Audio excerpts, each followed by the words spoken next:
Well, howdy, howdy, howdy. Nearly Senior Citizen here. Greetings, boys and girls, and welcome to this. It is 7:29 a.m. on Saturday, the 28th of July. And in my hand that I just plucked off of my lap, I have a mostly naked Charvy. It was on a good ship Venus, by Christ you should have seen us. The figurehead was a whore in bed and a mouse with a Batman penis, the captain of this flag. But the thing about Charvy, you see all of that, that's new fur that's been growing on his back, and there's new fur growing on his sides. So he looks scruffy as all get out. I mean, look at the poor guy. He looks just absolutely, totally scruffy.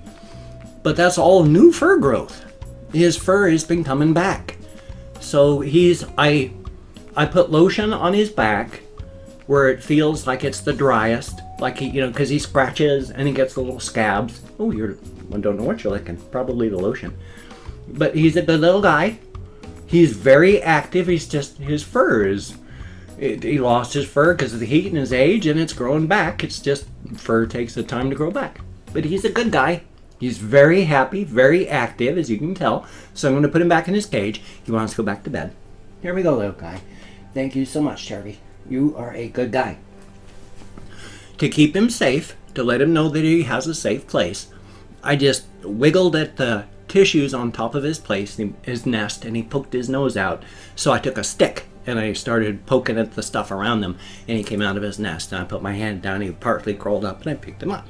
Yay! I want them to know that they have a safe place that they can retreat to. Very good. Now that the hamster part of the day is over.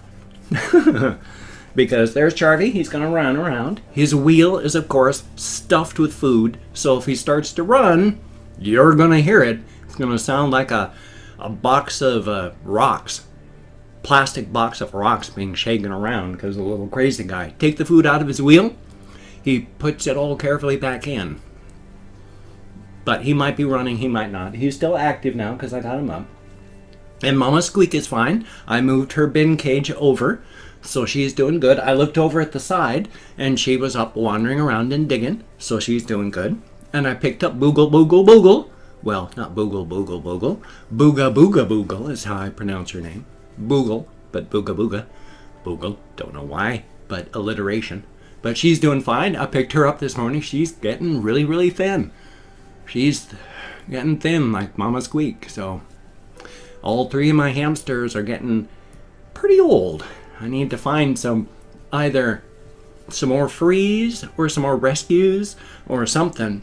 But I haven't found any more rescues in town, but I haven't really been able to get around. We got only one pet store now that's closed. They have mostly reptiles. I don't have a lot of my vehicle use.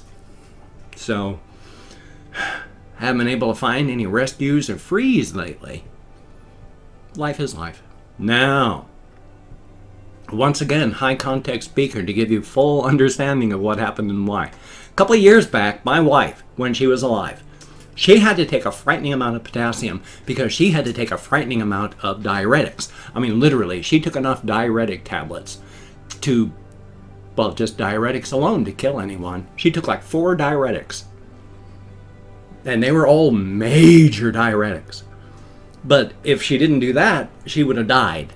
She had to keep the water flushed out of her system, but meant, of course, because she was taking diuretics, she had to drink more because it was all running out of her so quickly. Now, when you do that, you lose a bunch of stuff like potassium.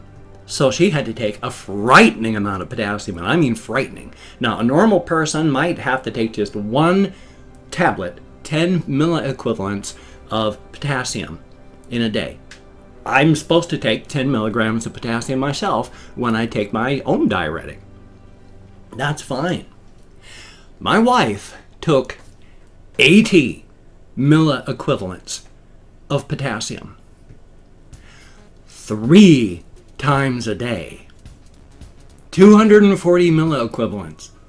Now keep in mind that 30 milliequivalents, if you're a normal natural person, would probably be enough to kill you. It'll set your system up crazy, you'll get really weak, your heart will stop functioning properly, and you'll die.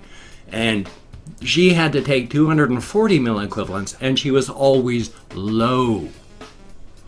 Now, What happened to me yesterday is the same thing that happened to her one night. One night, we gave her a full dose of potassium. She had stopped urinating. We don't know why. Her system just sometimes did that. But she took a full 240 milligrams of potassium, but wasn't urinating. And so what was supposed to be in her system, largely flushed out, was in her system and staying there. And getting more and more concentrated the longer it stayed in her system. I barely got her to the hospital in time. She felt stupid because she's a nurse. She knew that you stop urinating, you're going to concentrate your meds. And she still took it. And I worked in healthcare and I didn't think about it. And I gave it to her. So I had to rush her to the hospital that night. That's what happens if you don't urinate. Now, to my story. The laxative that I was given for my procedure was a huge dehydrating thing. In fact, when I went there that morning for my procedure, I said, I'm pretty dehydrated. This is a real quick way to tell if you're dehydrated. Pinch the skin on the back of your hand. If you let go, you see how slow that went down? It should just go pop. It's not popping. I'm still dehydrated. And I have been sucking up water like no tomorrow. I drank like 100 ounces of just plain water and other stuff. And I am still dehydrated. But because of that, because yesterday I was so massively dehydrated, because once again what the laxative does is it sucks all the fluid out of your system and dumps it into your large intestine, and then your large intestine flushes it all out along with anything that happens to be in there. That just sucks the fluid out of your whole body. I felt weird, very, very weird, and my cognition was being affected by that. Fun, fun, fun. But because of that, yesterday I wasn't urinating. But the day I came back from the procedure, I was so full of fentanyl, I was knocked out for that first day. And then came yesterday. And I wasn't drinking. I mean, I was drinking. I wasn't urinating. Sorry about the misuse of the word. I was not urinating. I was drinking. What fentanyl and fentanyl byproducts were left in my system from the day before when I wasn't urinating was still in my system and getting more concentrated because my kidneys were not functioning properly. So yesterday, after I did my vlog, I was knocked out until about 4 o'clock. So I just sat here in this chair sleeping, waking up, trying to do stuff, talking to people, falling asleep in mid-sentence, and then, oh, it was a mess. Finally that evening, enough fentanyl had been washed out of my system, and I was finally getting hydrated enough that I started getting rid of the last of the byproducts and, what is the word, metabolites, because what your liver doesn't just get rid of something. Real quick aside, hopefully I can get back to it. Like if you drink alcohol, you know your liver gets rid of alcohol at the rate of an ounce an hour. Okay, your body gets rid of alcohol by taking the alcohol molecule and that metabolistic molecule and then breaks it down into two smaller things. I can't remember exactly how much it breaks it down to, but it breaks the alcohol down into like acetaldehyde and formaldehyde and a bunch of stuff. And it breaks it down into those chunks. And then it starts to work on breaking those ones down. So each of those metabolites gets broken down into a smaller metabolite. And it keeps breaking them down and down and down until the last metabolite doesn't break down into anything else. It's just gone. Same thing with any other drug you take. So the fentanyl was broken down into metabolites. The metabolites were stuck into my system, not getting rid of, just floating through there, getting slightly more concentrated until finally I was hydrated enough that the metabolites could continue getting broken down and being flushed out of my system. Today I feel pretty good. But yesterday, oh my goodness, as soon as all that stuff started wearing off enough, and it took around noon or a little later, but once it all wore off, oh my gosh, my gut, it felt like someone had taken and put on thick, heavy plate mail gauntlets with rivets and golf cleats on them, and then just worked over my gut for about a half hour, and then left me leaning on the ground going, oh, because holy smokes. Not so much on the left side, because what your colon does is it travels across the bottom of your abdomen to your right hand side, goes up the right side of your abdomen, and then goes across the top and then into your rest of your system. So the entirety of my abdomen, minus a little bit here on the left because most of the trauma was on the right. Oh my gosh, my gut, it was just bad. I felt like I'd been worked over hard. But today I feel pretty good. And I also feel pretty good mentally. Yesterday when I found out all that information, it was a combination of really being the first day that my brain was starting to work and having the bad information. So I was trying to process everything on the same moments that I was telling you about it. Today I feel much better about it. Much, much better about things mentally.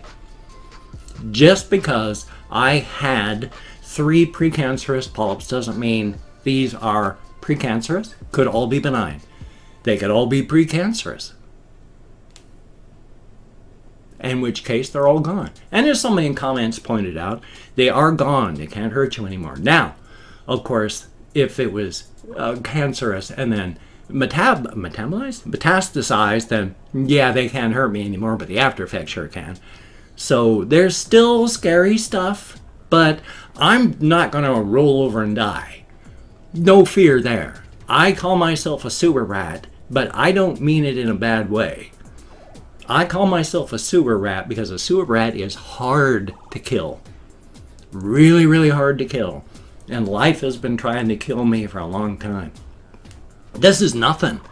This is something that'll happen for the future if there's something bad. I mean, I'm in the VA system, so if I have to take chemo for anything, if something's bad, and this is a far off if something is bad, because I'm with the VA, because of my level of disability, all prescriptions cost me $8. If it's a VA-approved med, it costs me $8. Doesn't matter if it's a chemo drug that costs $6,000 a dose. It cost me $8. Might cost me even less if my disability keeps getting worse. Physically, mentally, who knows? Mentally, I'm not worried. Physically, yeah, who knows what's going on with my body. But there's no reason to give up. So no fear. Yesterday was just the bad news, like, you know, a Dear John letter, and then trying to process a Dear John letter at the same day you're telling everyone about it. Well, yeah, I'm going to be in shock and pain and just absolutely shell-shocked. But I've been able to process. It's scary, mostly because of the uncertainty. But even if it is bad, I'm not going to roll over and die. I mean, I've had several near-death experiences where if it hadn't been for other people, I'd already be on. I mean, there was one time when I was first getting on the methadone when I got the EMTs dragged my fat, naked body out of the house on the stretcher into the ambulance while the neighborhood watched and took me off, and I got Narcaned and brought back to life. And if it hadn't been for the Narcan, I would have been buried. I mean, my wife was literally grabbing hold of my limbs and screaming, "Breathe! Breathe!" And I would hear her and start to breathe. I accidentally overdosed on methadone. It was only like 12 milligrams over a 48-hour period, but when you first start, that's enough to kill you. And it did. If my kids hadn't found me, even 5 minutes longer, the doc said, wouldn't have been a point. Wouldn't have even had to call the EMTs. So it was close. But life's been trying to kill me. This is nothing. I'm a sewer rat. In the best possible way. And, of course, I've opened up 24 hours worth of comments on my community tab. I'm going to go through and thank 20 to 25 people. It is a range because even though I count in American Sign Language on the fingers of my left hand, I'm the whole bunch of issues. Plus, I do have a little bit of the metabolites left. I'm still a little groggier than I should be. I woke up at like 6:30 today. I hit the ground running, and it's still 7:42. I'm behind. So, thumbs up for that. If I mispronounce the username, no disrespect is intended. I'm an American English speaker. We're not really good at pronouncing names. And, of course, I'm not reading the comments right now. I'm going to go through and read them afterward. Thumbs up each one I read. Answer as many as I can. Try to read as many as I can, too. I do my best. I love answering stuff in the comments. I love people. And I love people in comments, too. I've gone from, well, I never left. I've always liked people, but I've always had mild social anxieties that exploded after the death of my wife. So, yay. So, let me call up my Chrome, and my first cough of the day. I believe I had a cold on top of these allergies, because the allergies are still affecting me, just nowhere near as bad as they were. So, Seth Payne, thank you very, very much, and Fascio Patriota, I sure hope I'm close. Grant Rennie, thank you very, very much. Denial, thank you. 666 Gang, not Grang, thank you very, very much. Green Lion, 781, thank you. Ice Damon, thank you very, very much. And people should go look at Ice Damon's channel. He does some really cool stuff, so check him out. He's awesome. Gavin Reinhardt, thank you very, very much. Dream of World Peace, that's a good dream. San Pav, greatly appreciated. Maria J, I sure hope I'm close. Esteban, thank you very, very much. And Ultra Dude, thank you very, very much. Zach Campbell, greatly appreciated. Official Aaron, thumbs up and thank you. Spooky, spelled with a Q and not a K. Ooh. Made in CDA, thank you very, very much. And then we have Batata Butt, thank you very, very much. Andrew Kreklow, thank you very, very much. And Andy Walters, greatly appreciated. Zesa, Xesau, thank you very, very much. Black Panther, greatly appreciated. TJ Simmons, thank you very, very much. Durasol 22, thank you very, very much. And last but not least, Tom McSee, thank you so very, very much for all of the help you've given me for everything. I mean, both physical, with monetary, and in the comments. It is appreciated. Thank you all. And thank you, Tom, McSee. Greatly appreciated. But then, absolutely every one of you. Yes, getting me out of my head, into the world, and away from the scary, scary thoughts that tend to prowl up here. Very, very nice and appreciated. It is a good thing. I like it. Thank you. If you can check out my game channel, that would be awesome. I'm still trying to get it monetized. I haven't been able to do a game video for a few days. I've been recovering from the shock and trauma of my colonoscopy, but I'm getting back into it. It's only been a couple days, so like 3 days since my last video, third day counting today, so maybe I'll have one tonight. Thumbs up for that. That would be awesome if we can get it monetized. Very cool. And of course, remember what I was going to say. Oh yes, I have various links down below. If you could check out my Twitter, Facebook, GoFundMe, Patreon.com, Google+. I got a blog I'm starting to bring back. So as soon as I really start writing again, I'm going to put that link in there. So thumbs up on that. If you could donate to my GoFundMe campaign, thank you, Thomas. Thank you so very, very much. It is greatly appreciated. And if you could become a Patreon.com patron, that would be greatly appreciated, like one of these beautiful and awesome people. My list is not updated. I've been such a shock, physical trauma these last couple days. I'm going to get it updated again. So I'm sorry and thank you. But if you cannot donate or you simply do not donate, I take all good wishes. I deposit them in the bank of my heart where I draw interest, so thank you very much. And if you could toss me a like, I do appreciate all the positive validation I get from my existence. Definitely a good thing. If you could subscribe to the channel, that would be very cool. Greatly appreciated. Now, I would understand if you don't want to, but if you are down with it, I will do my best to keep you entertained from now until the literal end of time, which, for me, is the day I die. After all, when I die, the universe ends, which I figure is one of the big problems about those people that are really, really rich. They don't think past themselves, so they don't care what happens when they die. When you die, the universe ends. I mean, from your perspective, the universe and the world has literally come to an end. So what care you for anybody else in the future? Your universe is ended. For all you know, everyone else is dead too. So why leave a future? Money, power, it affects your brain. They have found out that having money and power, like Jeff Bezos, it affects your brain. It's as bad as if you've had catastrophic brain trauma, like an IED going off. You lose the ability to empathize with other people anymore. Anyway, though, I'm going to try and have a ration. I'm going to try and have a game video from a game channel. So you take care. Have a great day today. I will see you on the flip side. And that, my friend, is a very good thing. So keep smiling and never fear.